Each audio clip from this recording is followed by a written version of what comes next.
Please सिर्फ 10 minute के लिए प्लीज। उसके बाद आप ही का हूं साहब, पराया नहीं हूं,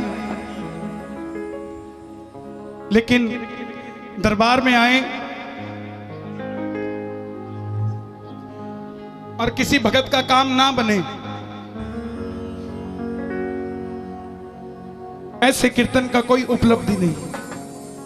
मगर दरबार में आए और अगर एक भी भगत ने कह दिया कि मैं 16 दिसंबर को दिल्ली के उस कीर्तन में गया था और मेरी बात बन गई, तो ये पूरी मेहनत सफल हो जाएगी साहब। 100 की बात नहीं, 1 की। और बात उसी की बनती है जिसके दिल में श्याम नाम की ज्योत जलती है।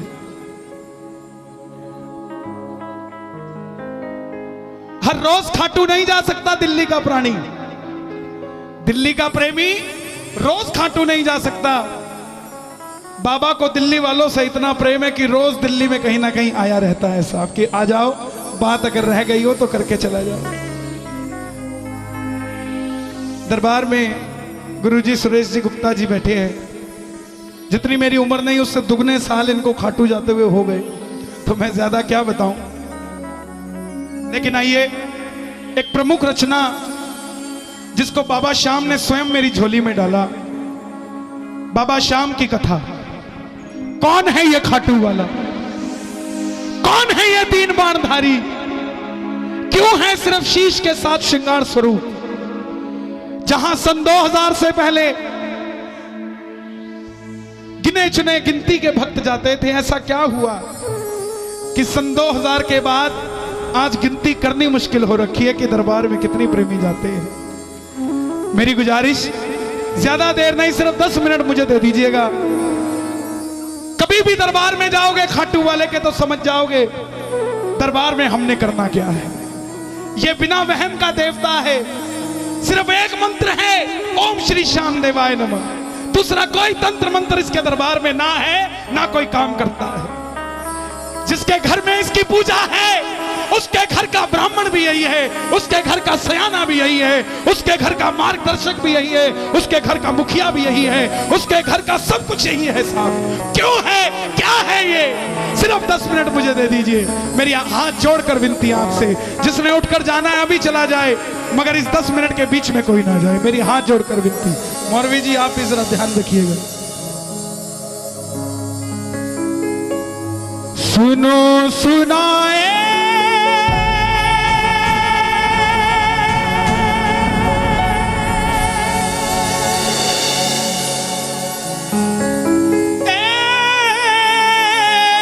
कहानी, कैसे बनाए शीश का दानी, मांगा था क्यों ये शीश दान में कृष्ण ने, क्यों कहलाए अमर दानी।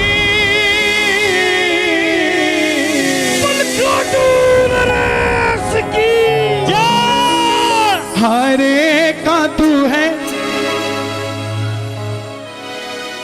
हमने भी तुझको नहीं और सहा जाए, अब बोल कहां जाए, नहीं और कहां जाए। तो जो सुनना चाहते हैं बाबा की कथा, जरा दोनों हाथ खोलकर, हरे का तू है सहारा सामरे, हमने भी तुझको है पुकारा सामरे। हरे का तू है सहारा सामरे, हमने भी तुझको है पुकारा सामरे।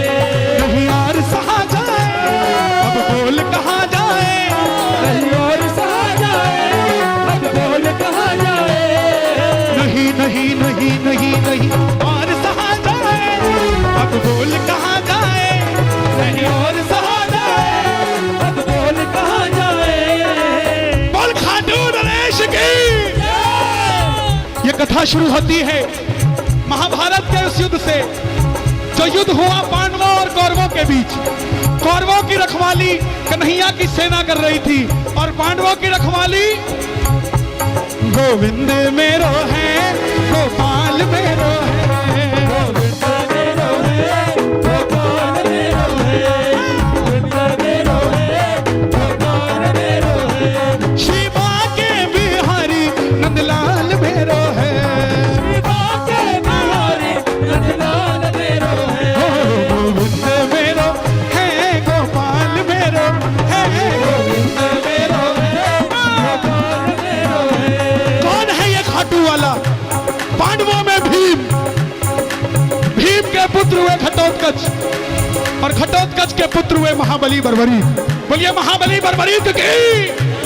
बाल बर्बर थे, घुंघराले थे, इसलिए नाम पड़ा बर्बरीक। जन्म लेते ही 14 बरस की आयु ग्रहण की। जैसे डॉक्टर का बच्चा डॉक्टर बनने की सोचता है, इंजीनियर का इंजीनियर, क्षत्रिय परिवार से थे, कुछ शक्ति प्राप्त करने की सोची। माँ के पास गए, माता मौरवी के लाल हैं, बोलिए मौरवी नंदन की। और कुछ कहते हैं अहलावती के लाल की। माँ के पास गए, माँ मैं भी कुछ शक्ति प्राप्त करना चाहता हूँ। माँ ने दुर्गा की तपस्या करने के लिए कहा और शिव के बिना शक्ति अधूरी, शक्ति के बिना शिव अधूरे। निकल पड़े बर्बरी भोलेनाथ को मनाने। प्रेम से भोले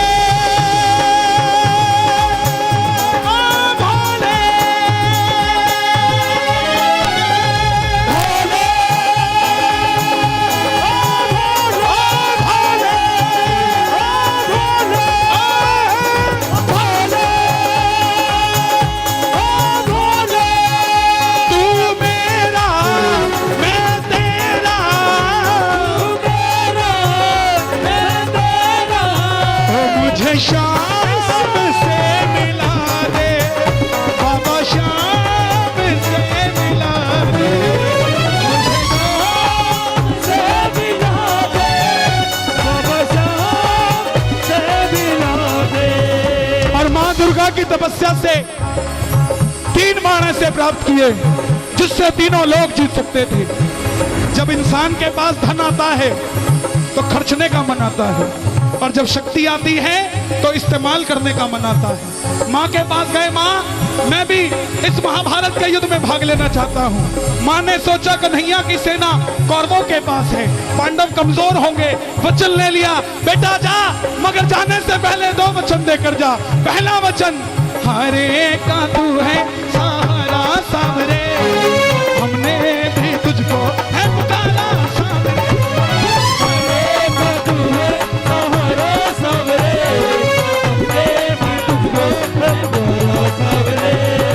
और दूसरा वचन जो भगवान ने खुद निकलवाया मौरवी के मुंह से कि रास्ते में तुझसे कोई भी कुछ भी मांग ले तो इनकार नहीं करेगा, दे देगा। प्रेमियों, 3 लोगों की शक्ति तरकश में लेकर नतमस्तक होकर बर्बरीक चल पड़े। और जैसे मेरी माँ शेर की सवारी करती है, भोलेनाथ नंदी की, हमारे बाबा श्याम किसकी सवारी करते हैं? नीले घोड़े का असवार खाटू वाला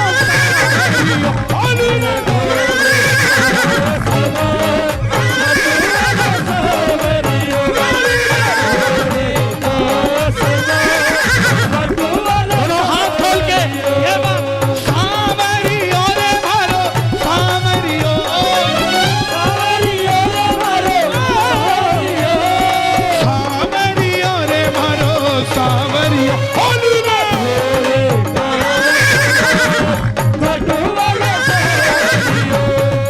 चल पड़े बर्बरी युद्ध की ओर। चारों दिशाएं हिल उठी, तीनों लोग हिल उठे। पूरे महाभारत के युद्ध में हलचल मच गई।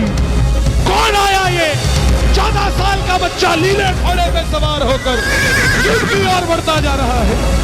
दुर्योधन ने देखा, भीष्म ने देखा, किसी को समझ नहीं आई, मगर अर्जुन ने कन्हैया से गुहार लगाई, माधव देख कर आओ ये कौन है। ये लड़ेगा तो बाद में, इसको देखते ही मुझे यूं लग रहा है कि मैं युद्ध हार गया। बोलिए 3 बाणधारी की। कन्हैया अर्जुन की बात सुनकर ब्राह्मण का रूप धारण कर कर गए। बोले हे बर्बरीक, कहां जाते हो? बर्बरीक बोले प्रभु मैं इस महाभारत के युद्ध में भाग लेने जा रहा हूं। ब्राह्मण देवता बोले बेटा कहां युद्ध में मरने जाता है इतनी छोटी सी उम्र में? बर्बरीक बोले प्रभु जिनके हौसले बुलंद होते हैं वो उम्र नहीं देखा करते, निकल पड़ते हैं। ब्राह्मण देवता बोले बेटा इतने बड़े बड़े योद्धा हैं वहां, युधिष्ठिर, दुर्योधन, भीष्म पितामह, द्रोणाचार्य, ऐसी कौन सी शक्ति है तेरे पास? बर्बरीक बोले प्रभु आज्ञा कीजिए, मेरे जो तरकश में 3 बाण हैं इसमें से एक बाण ही बहुत है इस युद्ध का निर्णय करने के लिए जिसे आप महाभारत का युद्ध कहते हैं। बोलिए 3 बाणधारी की। ब्राह्मण देवता बोले बेटा बातें करनी आसान है, साबित करके दिखाओ। तब माने। सामने पीपल का पेड़ था, बर्बरीक ने चढ़ाया प्रत्यंचा पे बाण और एक ही बाण से पूरे पेड़ के हजारों पत्ते फेंक डाले और एक पत्ता ब्राह्मण ने अपने पांव के नीचे दबा लिया। आखिर में वो बाण ब्राह्मण के पांव के ऊपर घूमने लगा। बर्बरीक बोले प्रभु पांव हटाइए, एक पत्ता आपके पांव के नीचे है। ब्राह्मण देवता मान गए अगर बर्बरीक युद्ध में चला गया तो सबको ढूंढ ढूंढ के मारेगा। 3 बाणधारी महिमा अति भारी, 3 बाणधारी महिमा अति भारी, जो खाटू वाणो सामरिया, जो खाटू वाणो सामरिया, मेरो पनरहारी, 3 बाणधारी महिमा अति भारी, 3 बाणधारी महिमा अति भारी। अब ब्राह्मण देवता ने, कौन था ब्राह्मण के रूप में? मुरली वाला, छलिया, किसी का नहीं हुआ। जन्म लिया तो देवकी को छोड़ दिया, यशोदा ने पाला, यशोदा को छोड़ दिया। राधा से प्रेम किया, राधा को छोड़ दिया। ब्रज में रहा, ब्रज को छोड़ दिया। रिश्तेदारों को आपस में लड़ा के छोड़ दिया, किसी का नहीं हुआ। बोले बर्बरीक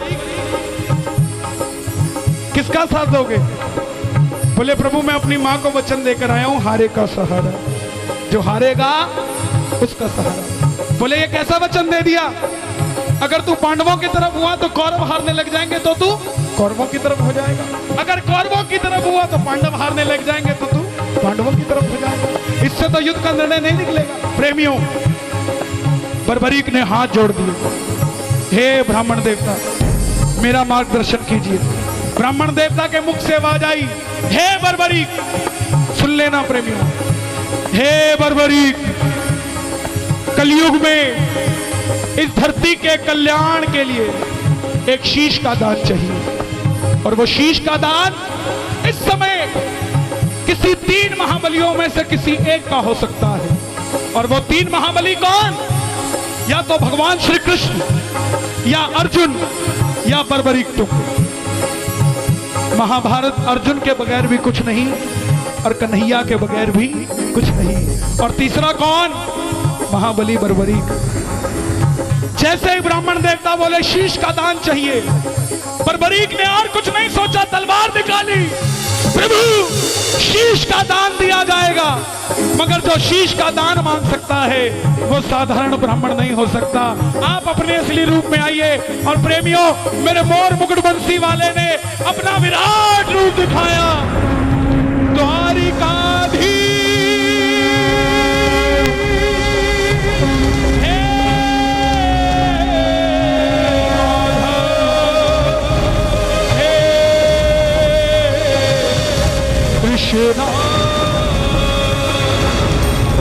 शीश कदान मुरली वाले ने, भागा शीश कदान मुरली वाले ने। बर्बरीक ने निकाली तलवार, दे दिया शीश,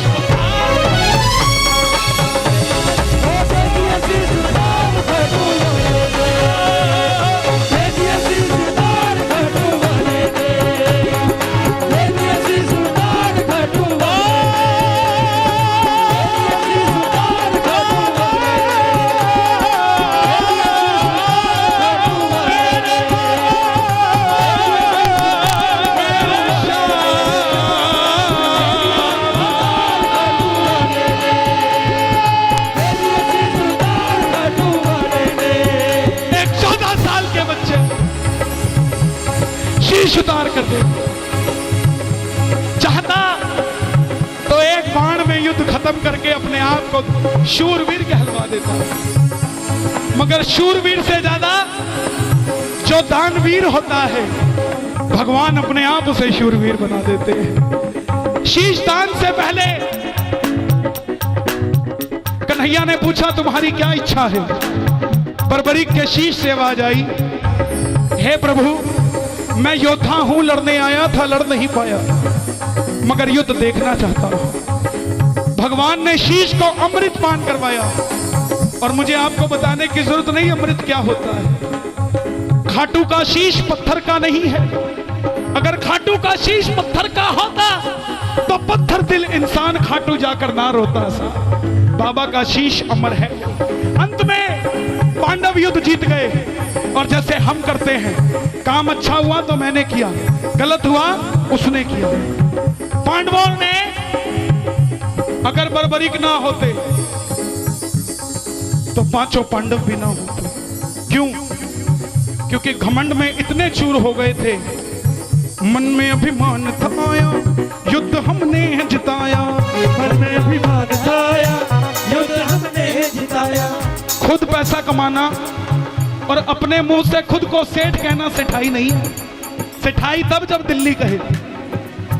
ऐसे ही खुद लड़ना और जीत जाना और अपने मुंह से खुद को शूरवीर कहना शौर्यता नहीं है। शौर्यता वो जो दुनिया कहे, लेकिन इसका निर्णय कौन करे? भीम कहे मेरी गदा ने जिताया, युधिष्ठिर कहे मेरे मार्गदर्शन ने जिताया, अर्जुन कहे मेरे बाणों ने जिताया, नकुल सहदेव कहे हमने जिताया। मन में अभिमान था आया, युद्ध हमने जिताया, मन में अभिमान था आया, युद्ध हमने जिताया। तो चलो चले मुरली वाले के पास, चलो चले उठा लो दोनों हाथ, मुरली वाले के पास जा रहे हैं पांडव, जरा ताली बजा। मुरली वाले के पास, चलो चले मुरली वाले के पास। बोले हे माधव बताओ ये युद्ध किसने जिताया? कन्हैया बोला पांडवों कैसी बात करते हो, मैं तो तुम्हारा रथ चला रहा था, मुझे क्या पता युद्ध किसने जिताया। बोले प्रभु फिर इसका मार्गदर्शन कौन करे? तब कन्हैया बोले एक बार झोली मैंने पसारी थी तुम्हारे लिए, अब तुम पांचों पांडव पसार लो झोली और मेरे साथ चलो चले उस शीश के पास, चलो चले उस शीश के पास। एक ही है जो निर्णय कर सकता है। देखिए निर्णय करने को मुरली वाला भी कर सकता था, मगर उसको पता था कि कहीं ना कहीं मेरी भी आंख लग गई होगी, शायद भूल चूक कर जाऊं, मगर बर्बरीक गलती नहीं कर सकता। भगवान जिस पे भरोसा कर ले साहब, उसके जैसा कौन होगा?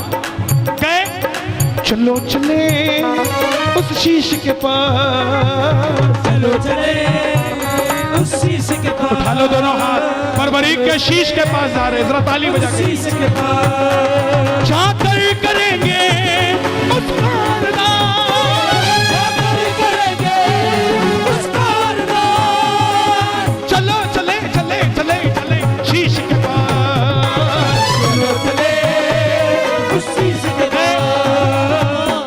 आवाज लगाई कन्हैया ने, हे बर्बरीक,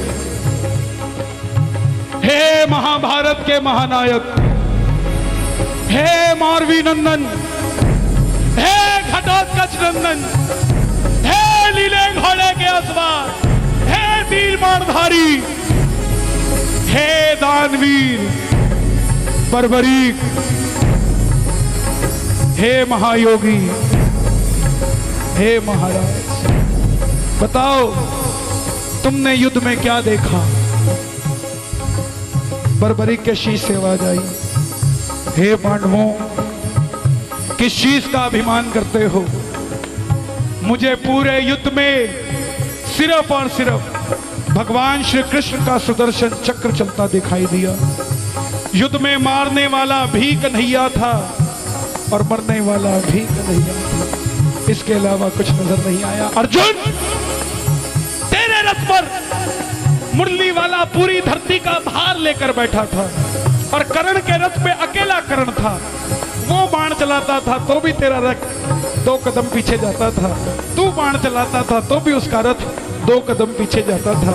शक्तिशाली तू नहीं कर्ण था, मगर तेरी जीत इसलिए हुई क्योंकि तेरे पलड़े में ये मुरली वाला घनश्याम बैठा था, इसलिए तू युद्ध जीत गया साहब, जिसके पलड़े में ये मुरली वाला था। प्रेमियों, मोर मुकुट बंसी वाले को ये बात इतनी पसंद आई, वरदान दे दिया, हे बर्बरीक,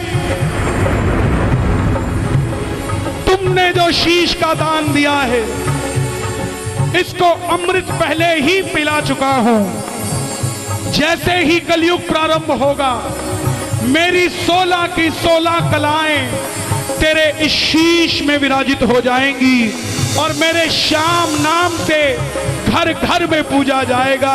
अगर कोई श्याम पुकारेगा तो उसकी मदद ये मुरली वाला श्याम नहीं, तू खाटू वाला श्याम करेगा। और तूने जो अपनी मां को वचन दिया है हारे का सहारा, तेरे दरबार में अगर कोई पहली बार तेरी कथा सुनकर हार कर आ जाएगा, दुनिया की कोई ताकत उसे दोबारा हरा नहीं पाएगी। और तूने अपनी मां को वचन दिया जो भी कुछ मांगेगा तो इनकार नहीं करेगा। जा, तेरे दरबार में जू जू कलयुग बढ़ेगा, घर घर में तेरी मान्यता होगी। जैसे जैसे कलयुग बढ़ेगा तेरी शक्ति का और विस्तार होगा और तू दुनिया में लखदातारी कहलाएगा। जा, जो भी कुछ मांगने आएगा अपनी औकात से 10 गुना बढ़कर तेरे दरबार से लेकर जाएगा। प्रेमियों, यही वो खाटू वाले श्याम है जो हमारे बीच आज दिल्ली में आए हैं। कलयुग के अवतार है, लीले के असवार है, अहलावती के लाल है। उठा के जरा जरा हाथ प्रेम से कह देना, आएगा आएगा